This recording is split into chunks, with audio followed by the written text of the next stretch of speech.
Hello. The goal of this tutorial is to showcase the downstream large-scale application of APIs integrated within the Genomics to Proteins portal. Note that the data accessible via these APIs are also accessible via the portal, for example through the gene-protein lookup module and interactive mapping module. But through the portal, they are only available on a gene-by-gene basis. The purpose of these APIs is to allow for large-scale access of the data, for example, for the entire human proteome.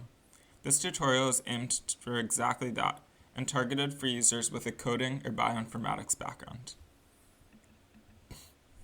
The APIs that we'll talk about today are the G2P3D API, which provides a gene to transcript to protein isoform to structure mapping for all of the corresponding identifiers, and the G2P protein feature API, which provides a rich protein feature set at the amino acid level, which includes structural, sequence, and functional properties. Through the Swagger page, we can directly access the APIs, for example, by providing a gene and UniProt ID, and we can easily execute the API and view the result in a spreadsheet format, for example, with Excel. So here we can clearly see this, the G2P3D API provided mapping, and here we have listed the UniProt IDs, associated isoforms, gene, transcript, and the associated PDB structures. So here we can clearly see the associated PDB structures match to the canonical UniProt protein isoform. So, how will we apply this for our analysis? So, as an example, let's take the chaperone proteins. So the Panther protein classification system identified over 100 chaperone genes, and we'd like to characterize those genes to better understand the available data and functional properties.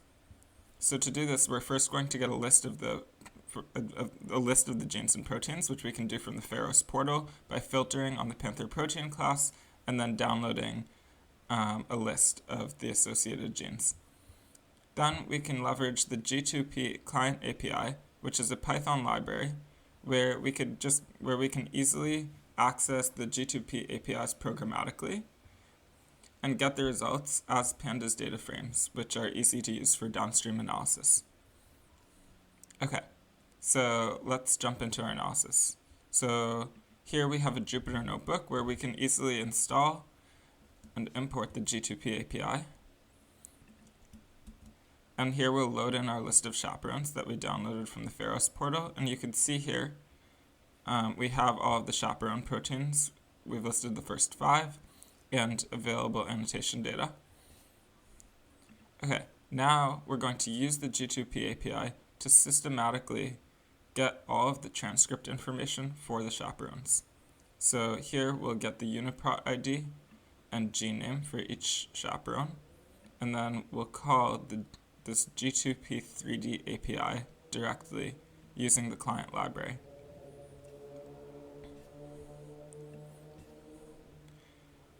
So now we can inspect our results from the call, and we can see that we have all of these. We have 370 entries across the 110 chaperone genes, and we can see the mappings for each of those entries now in one large data frame with transcript information, gene, protein isoform, and structure as expected. Okay, so now let's do some analysis. We'd like to see how frequently the main select transcript maps onto the canonical protein isoform. So to do this, we're going to filter for rows that contain the main select transcript and the canonical protein isoform to identify what fraction of genes have that mapping. This is important for structure mapping because variants that are annotated onto the main select transcript because variants are frequently annotated onto the main select transcript, and if it's associated with the canonical protein isoform, which is frequently the isoform for which structures are available, then we can easily map those variants onto the protein structure. So here we just went through and we identified that of the 110 chaperone genes, 95 had a main select transcript that mapped onto the canonical protein isoform, and we can easily plot this in our Jupyter notebook. So here we can see 95 of the main select transcripts mapped successfully onto the canonical protein isoform. Now let's move on to the protein structure characterization. So now we'll again use the G2P API to call the G2P API client library, to systematically call the get protein feature API and get the rich amino acid-wide protein features for every one of the chaperone genes. So here we'll again use the library to make the API call. And now we're going to look for each of the proteins, we're going to look at the secondary structure propensity. And so here, one of the features here we have is the DSSP 3-state secondary structure computed on AlphaFold structure. And so we can plot the propensity of each of these, and we can see that 45% of amino acids are helix residues, 43% are coil, and 11% are strand. Note that we also have fifth secondary structure computed on the PDB structures, if you'd like to look at PDB structure propensity. And you can conduct a variety of other downstream analysis.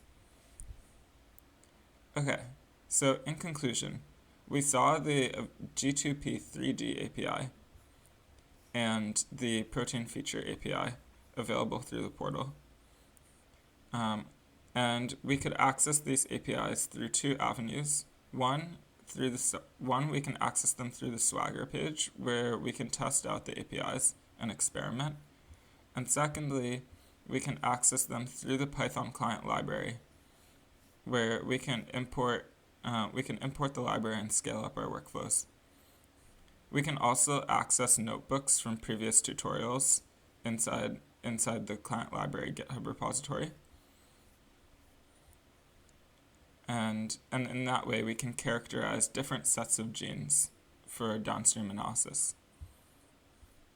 In addition, we also have previous tutorials on the gene lookup module, interactive mapping, and a variety of case studies.